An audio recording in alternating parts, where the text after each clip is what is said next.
আসসালামু আলাইকুম।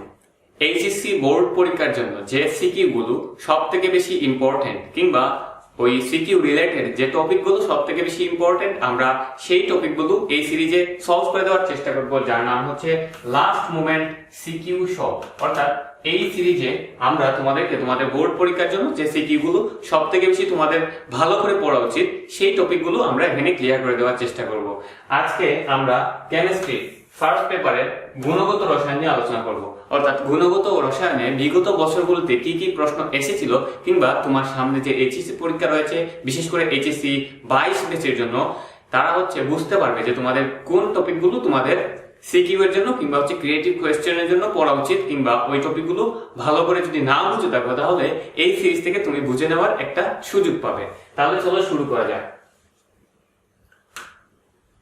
তো এখানে দেখতে পাচ্ছ যে এইচএসসি পরীক্ষার জন্য গুরুত্বপূর্ণ টপিক সমূহ, অর্থাৎ গুণগত রসায়ন থেকে লাস্ট যত এইচএসসি পরীক্ষা হয়েছে বিগত বছরগুলোতে, সেই বছরগুলোতে কি কি প্রশ্ন এসেছিল তার একটা আলোকে, তার রেসপেক্টে আমরা কয়েকটি টপিককে গুরুত্ব আরোপ করার চেষ্টা করেছি।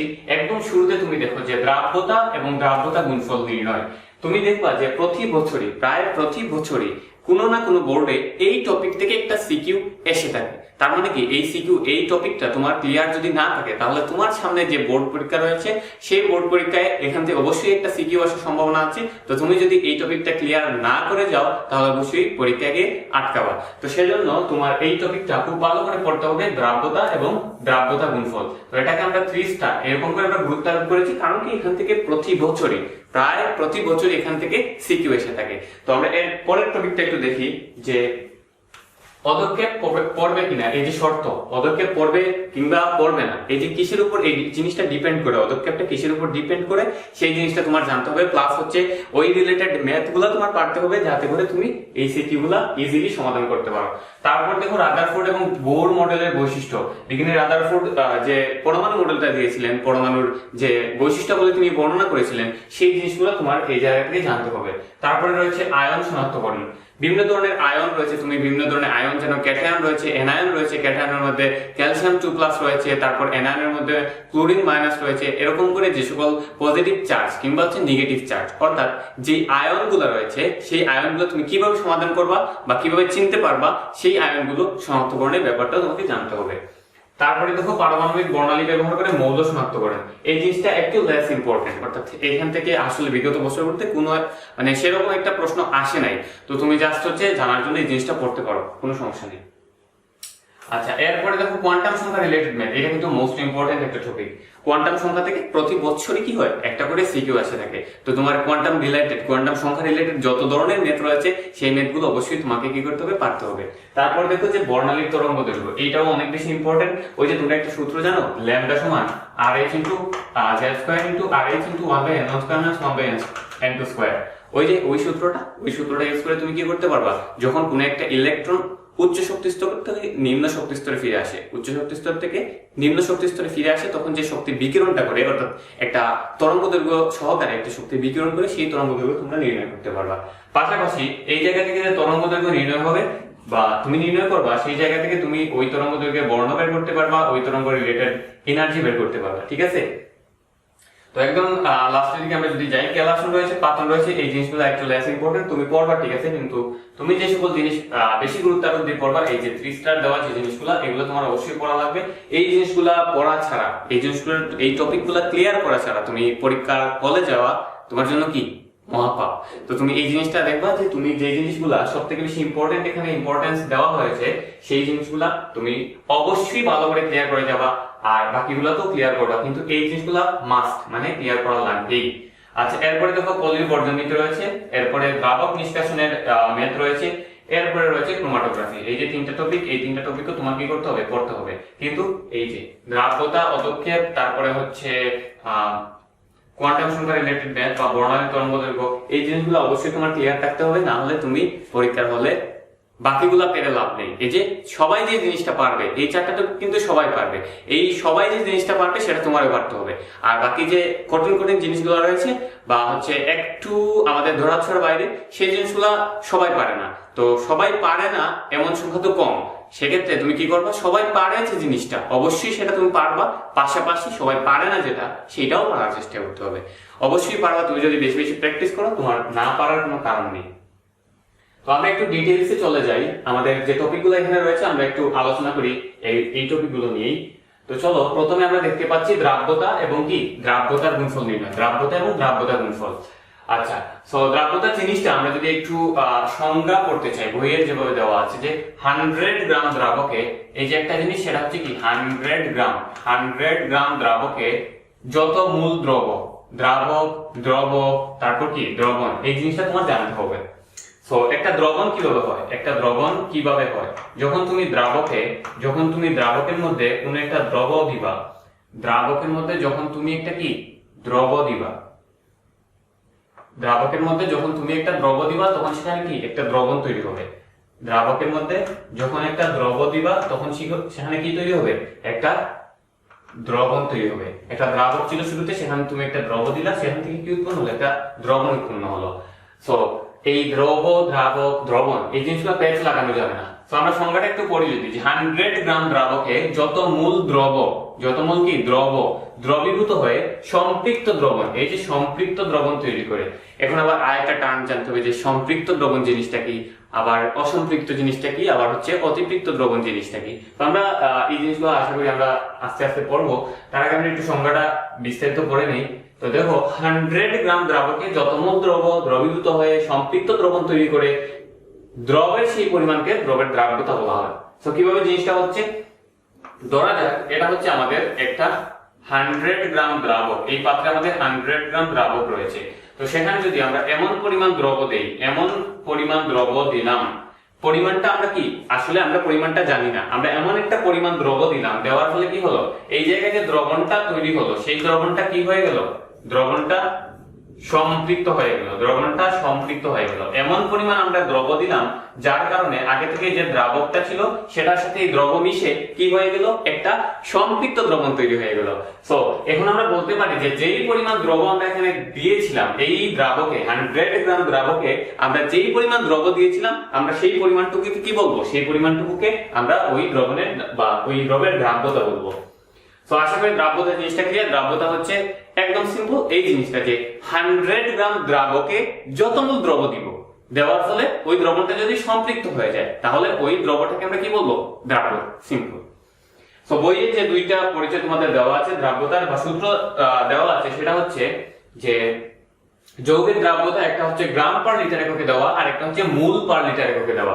একটা গ্রাম পার লিটার এককে দেওয়া, আর একটা হচ্ছে মূল পার লিটার এককে দেওয়া। তো আমরা এই দুইটা জিনিসই পড়বো। আমরা ফার্স্ট হচ্ছে গ্রাম পার লিটার একটা পড়ি। সো গ্রাম পার লিটার দেখেই বুঝতে পারতেছো যে উপরে এমন কিছু থাকবে যেটার একক থাকবে গ্রাম, আর নিচে এমন কিছু থাকবে যেটার একক থাকবে কি লিটার। সো এমন জিনিস কি হতে পারে যে উপরে আছে দ্রবের ভর, এই ভরটাকে আমরা কোন এককে নিব, এই যে গ্রাম এককে নিব। উপরে দ্রবের যে ভরটা দেওয়া আছে সেটাকে আমরা গ্রাম এককে নিলাম।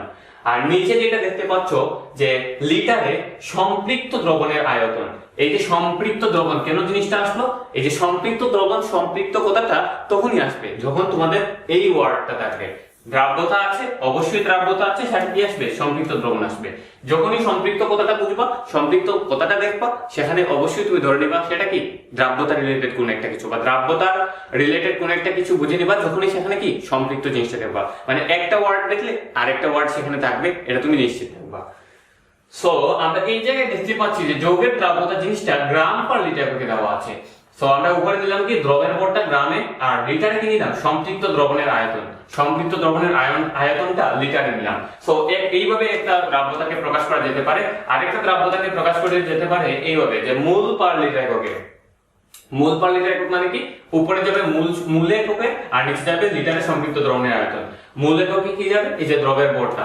আমরা নিশ্চয়ই দ্রবের ভর বা আমাদের যে ডব্লিউটা রয়েছে সেটাকে আমরা কি বলি, দ্রবের ভর। এই দ্রবের ভরটাকে আমরা নিশ্চয়ই গ্রাম এবং মূলে কনভার্ট করতে পারবো, দ্রবের ভর।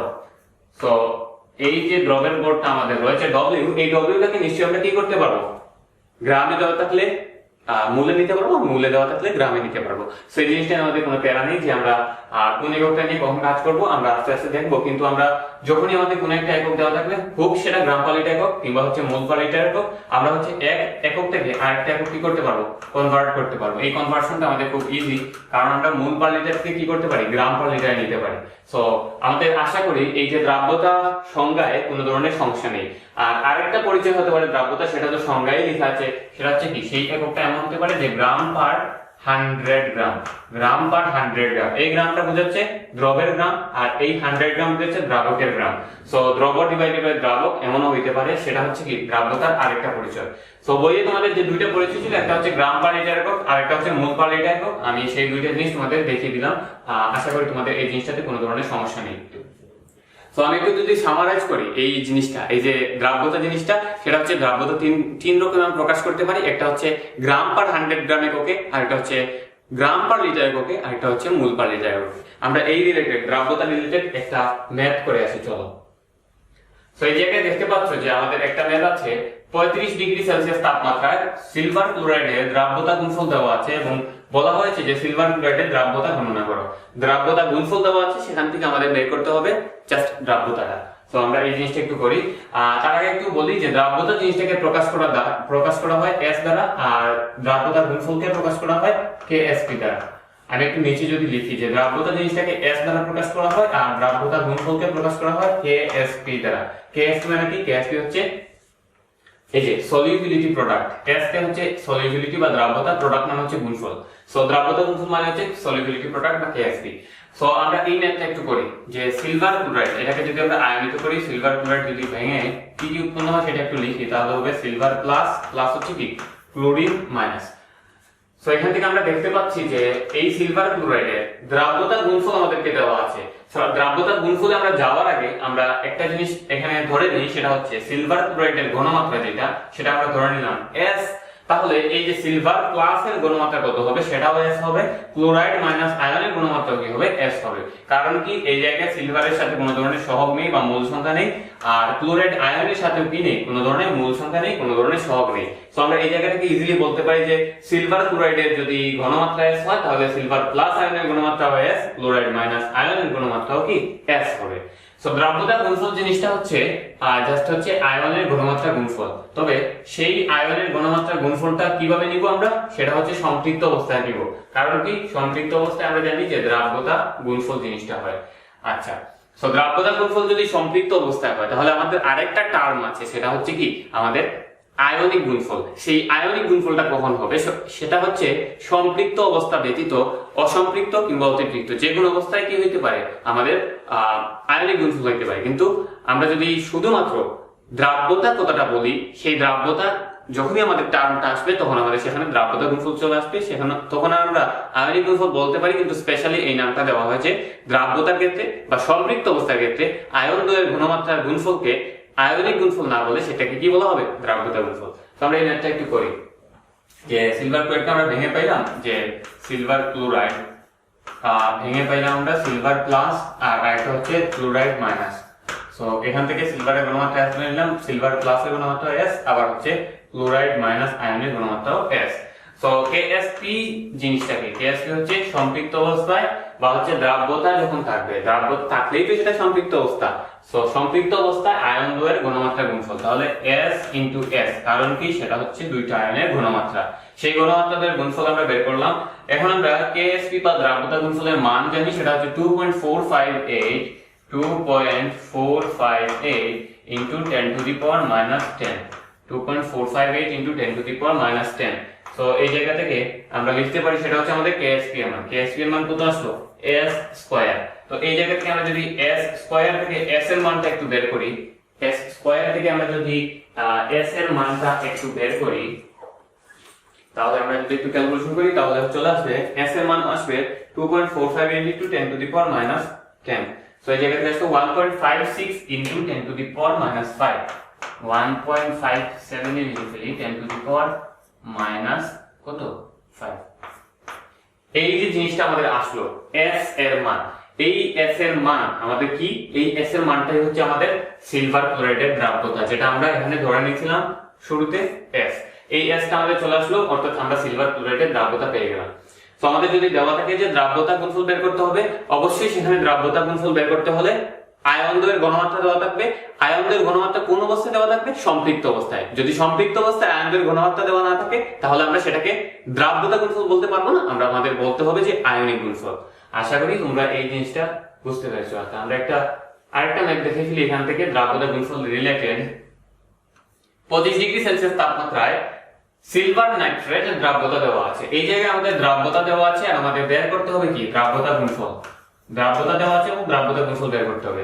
একটু প্রশ্নটা যদি একটু পড়ি যে 25 ডিগ্রি সেলসিয়াস তাপমাত্রায় সিলভার নাইট্রেটের দ্রাব্যতা দেওয়া আছে, এত সিলভার নাইট্রেটের দ্রাব্যতা গুণফল নির্ণয় করতে হবে। সো আমরা সিলভার নাইট্রেটকে একটু ভেঙে লিখি, তাহলে আমাদের বুঝতে ইজি হবে যে আসলে জিনিসটা এখানে ব্যাপারটা কি রকম হচ্ছে। সিলভার নাইট্রেট, এটাকে যদি আমরা ভাঙি তাহলে হবে সিলভার প্লাস আর হচ্ছে নাইট্রেট মাইনাস আয়ন, NO3 মাইনাস সিলভার প্লাস আর হচ্ছে নাইট্রেট মাইনাস আয়ন। সো আমরা সিলভার ক্লোরাইডে যেটা সিলভার নাইট্রেটের আমরা ঘনমাত্রা ধরে নিলাম S, তাহলে সিলভার প্লাসের ঘনমাত্রা কি হবে? S, নাইট্রেট আয়নের ঘনমাত্রা কি হবে? S। সো এই জায়গা থেকে আমরা KSP বের করতে হবে, যেহেতু আমাদের জানতে চেয়েছে দ্রাব্যতা গুণফল, তাহলে আমরা KSP বের করব। KSP কি হবে? Just S square. এই S এর মানে কি? S এর মানে হচ্ছে দ্রাব্যতা।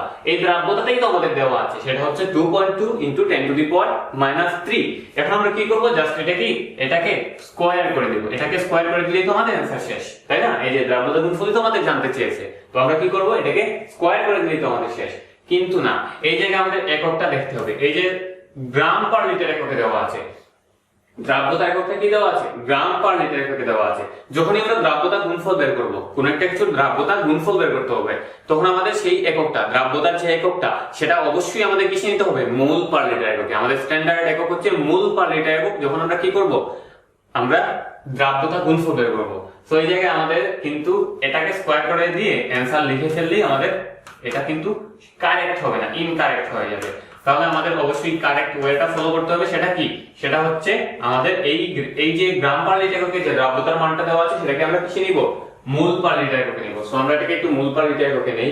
2.2 × 10⁻³ এটা হচ্ছে আমাদের গ্রাম পার লিটার এককে দেওয়া আছে। সো আমরা যদি গ্রাম পার লিটার একক থেকে মোল পার লিটারে নিতে চাই তাহলে কি করতে হবে? আমাদের একটা ইকুয়েশন আছে, সেটা হচ্ছে আমাদের একটা ইকুয়েশন আছে, সেটা হচ্ছে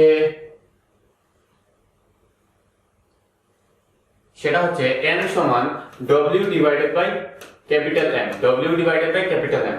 এই জায়গায় n এর মানে হচ্ছে মূল, W এর মানে হচ্ছে গ্রাম এককে ভর, আর এই M এর মানে হচ্ছে কি? মোলার ভর। তাহলে আমাদের সিলভার নাইট্রেটটাকে কিসে নিতে হবে? সিলভার নাইট্রেটের দ্রাব্যতাটাকে আমাদের মোল পার লিটার এককে নিতে হবে। তাহলে মোল পার লিটার এককে নিতে হলে কি করতে হবে? এই জায়গায় এই ইকুয়েশন থেকে তোমরা বুঝতে পারতেছো, আমরা যদি মোল পার লিটার এককে নিয়ে যেতে চাই তাহলে এই জায়গায় জাস্ট আণবিক ভর দ্বারা ভাগ করে দিলেই হবে। কার আণবিক ভর? এই যে সিলভার নাইট্রেটের আণবিক ভর। কারণ কি? আমরা সিলভার নাইট্রেটেরই দ্রাব্যতা গুণফল বের করতেছি। সো আমরা এই যে সিলভার আয়নে সিলভার নাইট্রেটের যে দ্রাব্যতা দেওয়া আছে, সেটাকে আমরা ভাগ করব কি দিয়ে? সিলভার নাইট্রেটের মোলার ভর দিয়ে। তাহলে সিলভারের মোলার ভর হচ্ছে 107, সাথে হচ্ছে নাইট্রোজেন, সাথে হচ্ছে 3টা কি? অক্সিজেন। তাহলে আমাদের চলে আসলো 169। এইটা দিয়ে আমাদের ভাগ করতে হবে। সো আমরা এটাকে যদি একটু ভাগ করি তাহলে আমাদের আসবে 2.2 × 10⁻³ ডিভাইডেড বাই 169। তো আমাদের আসলো 1.30 × 10⁻⁵। 1.30 × 10⁻⁵। এটা কোন এককে আসলো? এই যে আমাদের মোল পার লিটার এককে আসলো। মোল পার লিটার এককে আসলো। এই মোল পার লিটার এককে যে মানটা আসছে, সেটাকে যদি আমরা একটু স্কয়ার করে দেই, জাস্ট আমরা যদি একটা স্কয়ার করে দেই, এই জায়গায় এই মানটা এনে এখানে যদি আমরা স্কয়ার করে দেই, তাহলে আমাদের কি? এই জায়গায় আমাদের KSP বা আমাদের দ্রাব্যতা গুণফল যেটা আমরা বের করতে চাচ্ছি, সেই মানটা আমাদের চলে আসবে। ঠিক আছে?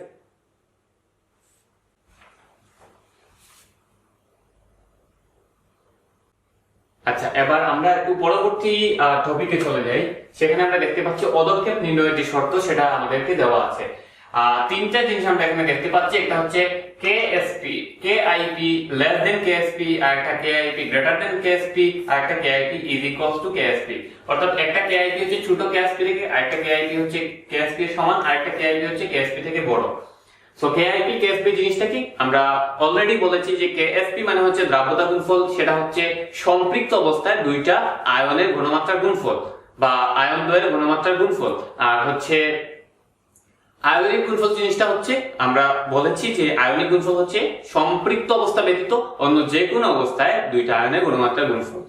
সো যখনই আমরা কেআইপি বের করব সেটা হবে সম্পৃক্ত অবস্থা ব্যতীত, কেএসপি হবে আমাদের কি সম্পৃক্ত অবস্থায়। সো কেআইপি এর মানটা যখন আমাদের কেএসপি থেকে ছোট হবে সেটাকে আমরা বলবো অসম্পৃক্ত অবস্থা, অর্থাৎ এই জায়গায় কোনো ধরনের পদক্ষেপ থাকবে না। পদক্ষেপ মানে হচ্ছে তলানি হিসেবে পড়া। আর কেআইপি যখন কেএসপি এর সমান হবে সেটাকে আমরা বলবো সম্পৃক্ত অবস্থা, অর্থাৎ সম্পৃক্ত অবস্থা মানে হচ্ছে যতটুকু থাকার কথা ঠিক ততটুকুই আছে, তার থেকে বেশি নাই, নিচে পড়ার মতো। সো আমরা এটাকে বলবো সম্পৃক্ত অবস্থা। আর অসম্পৃক্ত মানে হচ্ছে কম রয়েছে, সেখানে তলানি পড়বে না।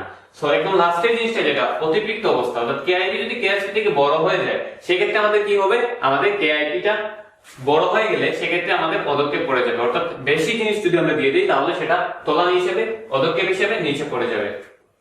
সো আমরা পদক্ষেপ রিলেটেড একটা ম্যাথ করে আসি। চলো, আমাদেরকে দেওয়া আছে দুইটা দ্রবণ, একটা হচ্ছে PQ দ্রবণ আর একটা হচ্ছে XY দ্রবণ।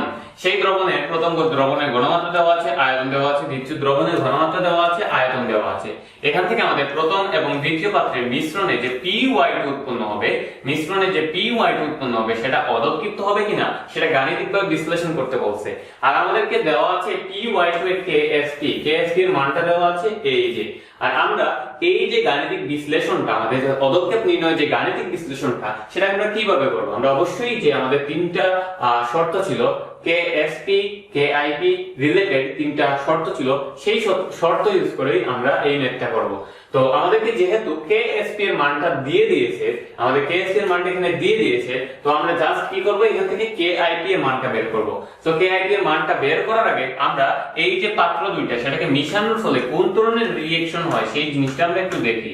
যে PQ প্লাস হচ্ছে XY, আমরা এই দুইটা পাত্র এখানে মিশালাম। মিশানোর পরে আমাদের কি হলো একটু দেখি আমরা।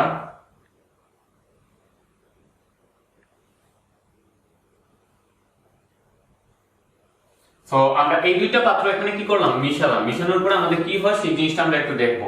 তাহলে এই জায়গা থেকে কি উৎপন্ন হবে, PY2 উৎপন্ন হবে। তো PY2 আমরা আগে লিখে ফেলি, যেটা আমাদের প্রশ্নে উৎপন্ন হয়েছে PY2। যেহেতু এখানে দুইটা y রয়েছে সুতরাং অবশ্যই সমতাকরণের জন্য এই জায়গায় একটা 2 দিতে হবে। তাহলে বাকি থাকবে কি, বাকি থাকবে হচ্ছে এই জায়গায় QX2।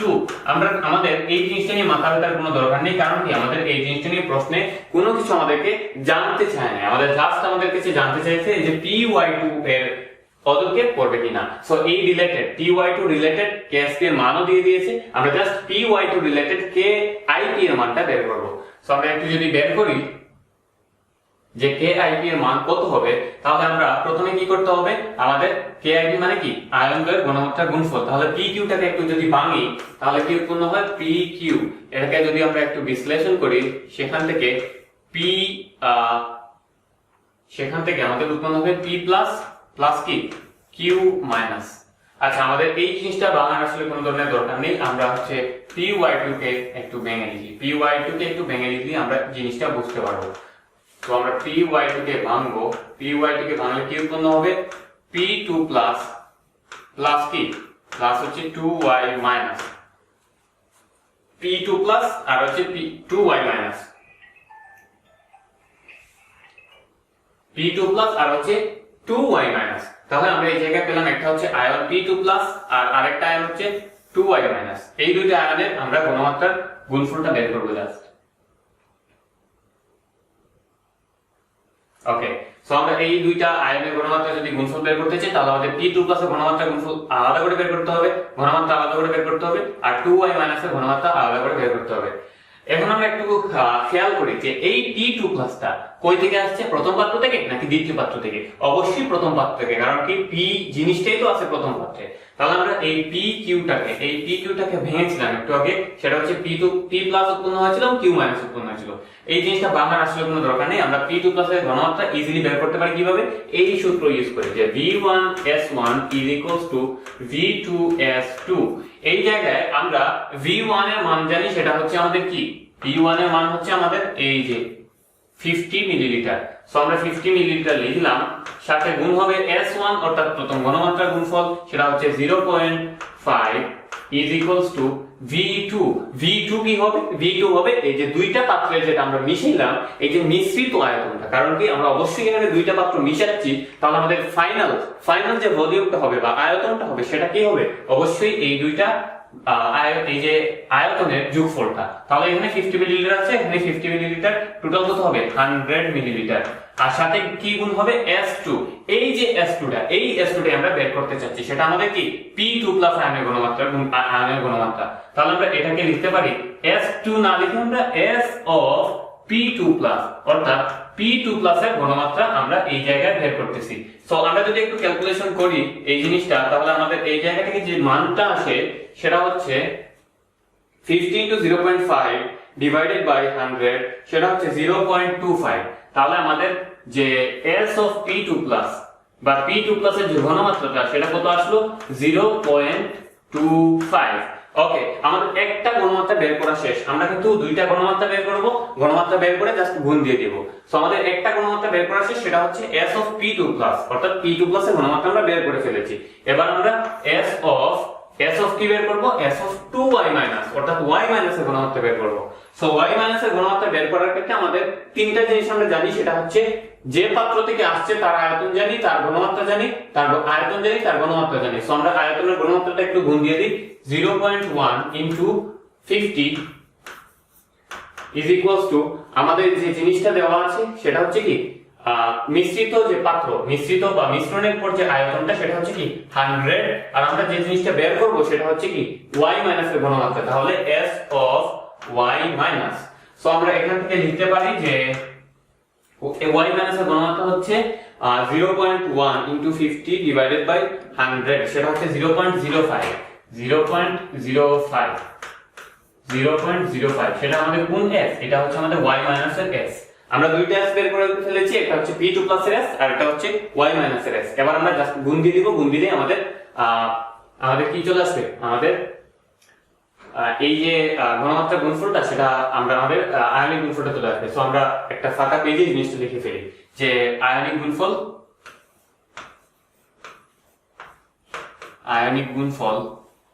কার আয়নিক গুণফল? এই যে Py2 এর আয়নিক গুণফল সমান সমান কি হবে? এই যে S of P2 plus into S of y minus। এই জায়গায় একটা জিনিস খেয়াল রাখতে হবে আমাদের, সেটা হচ্ছে Py2 কে যখন আমরা ভেঙেছিলাম, একটা জিনিস আমরা খেয়াল করেছিলাম, Py2 কে যখন আমরা ভেঙে লিখেছিলাম সেটা হচ্ছে P2 plus আর হচ্ছে কি 2y minus। এই জায়গায় আমরা খেয়াল করেছি একটা জিনিস, সেটা হচ্ছে এই যে 2y minus, অর্থাৎ y minus যে ঘনমাত্রাটা আছে সেই ঘনমাত্রার সামনে একটা সহগ আছে বা একটা মূল সংখ্যা আছে। যখনই আমরা আয়নিক গুণফল বের করব তখন এরকম যদি বিশ্লেষণ করার পরে, কোন একটা যৌগকে বিশ্লেষণ করার পরে তার সামনে যদি কোনো ধরনের সহগ থাকে, সেই সহগটাকে আয়নিক গুণফল বের করার সময় সহগটাকে পাওয়ার আকারে নিয়ে যেতে হবে। সো এই জায়গায় আমরা যে সহগটা পেয়েছিলাম y minus এর, সেটা হচ্ছে 2। সো আমরা যখনই y minus এর ঘনমাত্রাটা লিখবো, লেখার সময় সেই 2টাকে পাওয়ার আকারে দিয়ে দিলাম। অর্থাৎ আমাদের যে জিনিসটা ছিল সেটা হচ্ছে আমাদের y minus এর যে ঘনমাত্রাটা ছিল সেই ঘনমাত্রার সামনে যে সহগটা ছিল সেই সহগটাকে আমরা স্কয়ার করে দিলাম। সো আমাদের এই জিনিসটা এখন চলে আসলো যে S of P2 plus, সেটা আমরা কি পেয়েছিলাম? S of P2 plus আমরা পেয়েছিলাম 0.25 আর S of y minus কত পেয়েছিলাম? S of y minus পেয়েছিলাম 0.05। এই যে 0.05 আছে, এই 0.05 এর উপর কি হবে? স্কয়ার হবে। সো আমরা এই পুরো মানটা কত আসে একটু দেখে ফেলি। 0.25 into 0.05 আর তার উপরে কি স্কয়ার, 0.05 এর উপরে স্কয়ার। সো আমরা এই জিনিসটা পেলাম 6.25 into 10 to the power minus 4। 6.25 into 10 to the power minus 4। এই যে আমরা একটা মান পেলাম, সেটা কি আমাদের KIP। Py2 এর আয়নিক গুণফল মানে কি KIP এর মান আমরা পেয়ে গেছি 6.25 into 10 to the power minus 4। আর আমাদের যে মানটা দেওয়া ছিল KSP, এই KSP এর মানটা দেওয়া আছে 1.85 into 10 to the power minus 8। 10 to the power minus 8 বড় নাকি 10 টু দি পাওয়ার -4 বড়? অবভিয়াসলি 10 টু দি পাওয়ার -4 বড়। সুতরাং আমাদের যে KIP এর মানটা আমরা পেয়েছি সেই মানটা আমাদের কি KSP থেকে, প্রশ্নে যে মানটা দেওয়া ছিল KSP, সেই KSP থেকে বড়। তাই আমরা ইজিলি লিখতে পারি যে এখানে কি KIP গ্রেটার দেন KSP। সুতরাং কি পদক্ষেপ পড়বে, পদক্ষেপ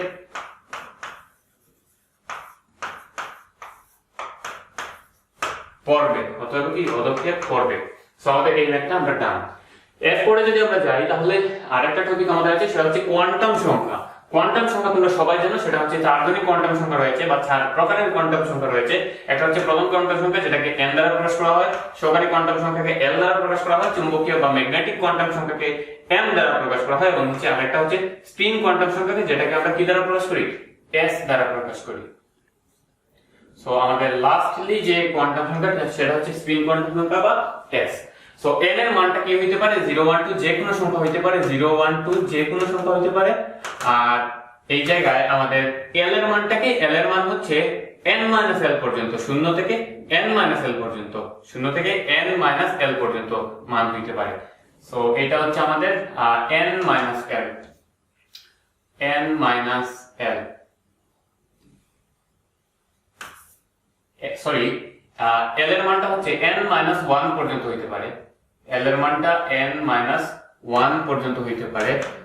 আর এই যে আমাদের m এর মানটা সেটা হচ্ছে প্লাস মাইনাস l, শূন্য সহ প্লাস মাইনাস l, অর্থাৎ মাইনাস l 0 প্লাস l। আর আমাদের s এর মানটা দুইটা হতে পারে, একটা হচ্ছে প্লাস হাফ আর একটা হচ্ছে মাইনাস হাফ, অর্থাৎ প্লাস মাইনাস হাফ। আমরা এই দুইটা মানের যে কোনো একটা মান দিয়ে s এর মানটা বসিয়ে দিতে পারি। সো আমাদের এই রিলেটেড কোনো ম্যাথ থাকলে আমরা সেটা একটু করে ফেলি। আচ্ছা, একটা প্রশ্ন দেওয়া আছে, উদ্দীপক দেওয়া আছে, সেটা হচ্ছে একটা আমরা দেখতে পাচ্ছি নিউক্লিয়াস দেওয়া আছে, পরমাণু, সেটা বাইরে কক্ষপথ দেওয়া আছে বা শক্তিস্তর দেওয়া আছে, ইলেকট্রন দেওয়া আছে সেই কক্ষপথে। তাহলে আমাদেরকে বলছে যে এই যে এটা হচ্ছে ইলেকট্রন, এই যে গুলগুলা ইলেকট্রন, গোলাকারগুলো ইলেকট্রন, আর অরবিট হচ্ছে এই যে এই মানটুকু, এই যে কক্ষপথগুলোকে কি বলছে, অরবিট, আর এই যে নিউক্লিয়াস কেন্দ্রে রয়েছে। সো আমাদেরকে এখান থেকে বের করতে হবে যে উদ্দীপকের বহিস্থ স্তরের l ও m এর মান হিসাব করে অরবিটাল সংখ্যা নির্ণয় করো। অরবিটাল সংখ্যা নির্ণয় করতে হবে কিসে থেকে, বহিস্থ স্তরের l এবং m এর মান হিসাব করে। বহিস্থ স্তর কোনটা, এই যে এটা হচ্ছে প্রথম স্তর, এটা হচ্ছে দ্বিতীয় স্তর, এটা সর্ববহিস্থ স্তর বা তৃতীয় স্তর। তাহলে বহিস্থ স্তরের n এর মান কত, 3। এই জায়গা থেকে আমরা সবগুলো ভ্যালু এখান থেকে বের করতে ফেলতে পারবো, l এর মানও বের করতে পারবো, m এর মানও বের করতে পারবো, অরবিটাল সংখ্যা বের করতে পারবো। সো আমরা এই জায়গায় যদি একটু যাই, এই যে n এর মান কত, আমাদের n এর মান হচ্ছে আমাদের 3। তাহলে আমাদের l এর মান কত আসবে, l এর মান আসবে 0। তারপর হচ্ছে l এর মান আরেকটা আসতে পারে, আমি এইভাবে না লিখে একটু সাজায় লিখি, সেটা হচ্ছে l এর মান কি কি আসতে পারে, l এর মান আমাদের আসতে পারে 0 আসতে পারে, 1 আসতে পারে, 2 আসতে পারে। l এর মান আমাদের 0 আসতে পারে, 1 আসতে পারে এবং 2 আসতে পারে। সো l এর মান, l সমান 0 1 2, l এর মান যদি 0 1 2 হয় তাহলে m এর মান কি হবে, m এর মান, তাহলে m এর মান কি হবে, এই জায়গায় 0 হলে 0, 1 হলে -1 0 প্লাস 1, আর 2 হলে -2 -1 0 প্লাস 1 এবং হচ্ছে প্লাস 2। সো আমরা জানি যতটা অরবিটাল থাকে আমাদের কয়টা অরবিটাল থাকে সেটা আমরা কিভাবে বের করি, এই যে ম্যাগনেটিক কোয়ান্টাম নাম্বার যত, আমাদের ম্যাগনেটিক কোয়ান্টাম নাম্বার যত, অরবিটাল সংখ্যা তত। এখানে দেখতে পাচ্ছি ম্যাগনেটিক কোয়ান্টাম নাম্বার একটা, এই জায়গায় ম্যাগনেটিক কোয়ান্টাম নাম্বার 3টা, এই জায়গায় ম্যাগনেটিক কোয়ান্টাম নাম্বার কয়টা, 5টা। তাহলে আমাদের এই জায়গা থেকে অরবিটাল কয়টা আসবে, অরবিটাল হচ্ছে একটা, এই জায়গা থেকে অরবিটাল আসবে 3টা, আর এই জায়গা থেকে অরবিটাল আসবে 5টা। তাহলে টোটাল আমাদের অরবিটাল সংখ্যা কত, 5 3 8 আর এখানে 9। আমাদের অরবিটাল সংখ্যা জানতে চেয়েছিল প্রশ্নে, সেটা হচ্ছে টোটাল অরবিটাল সংখ্যা কত, এই যে l ও m এর মান, আমরা l এর মান বের করলাম, তারপর m এর মান বের করলাম, সেখান থেকে আমাদের টোটাল অরবিটাল সংখ্যা বের করলাম। সো আমরা এই ম্যাথটা করে ফেলেছি। এরপরে যদি আমরা যাই, সেখানে দেখতে পাচ্ছি আমাদের বর্ণালী তরঙ্গ দৈর্ঘ্য রিলেটেড টপিক রয়েছে। সো বর্ণালী তরঙ্গ দৈর্ঘ্য বের করে আমাদের একটা ইকুয়েশন রয়েছে, সেটা হচ্ছে ল্যামডা সমান 1/λ সমান rh ইনটু, এটা হচ্ছে আমাদের rh into 1/n1 square minus 1/n2 square. এটা কিন্তু শুধুমাত্র হাইড্রোজেনের ক্ষেত্রে। সো আমরা এই সূত্রটা যদি আমরা ইউজ করি, সেখান থেকে আমরা উদ্দীপকের ভাবান্তরের ফলে সৃষ্ট তরঙ্গের যে তরঙ্গ দৈর্ঘ্যটা এই তরঙ্গ দৈর্ঘ্যের মানটা বের করে ফেলতে পারবো। ধাপান্তর মানে কি, এই যে এক ধাপ থেকে আরেক ধাপে যাওয়া। এই জায়গায় কি হয়েছে, n সমান 3 থেকে n সমান 1 এ আসছে, অর্থাৎ 3 থেকে 1 এ আসছে ইলেকট্রনটা। সো 3 থেকে যদি 1 এ আসে, সেই জায়গায় যে তরঙ্গ দৈর্ঘ্যটা উৎপন্ন হবে সেই তরঙ্গ দৈর্ঘ্যের মানটা আমাদের বের করতে হবে। তো আমরা যদি এই মানটা একটু ক্যালকুলেটরে বসে ইজিলি করে ফেলি তাহলে হবে 1/λ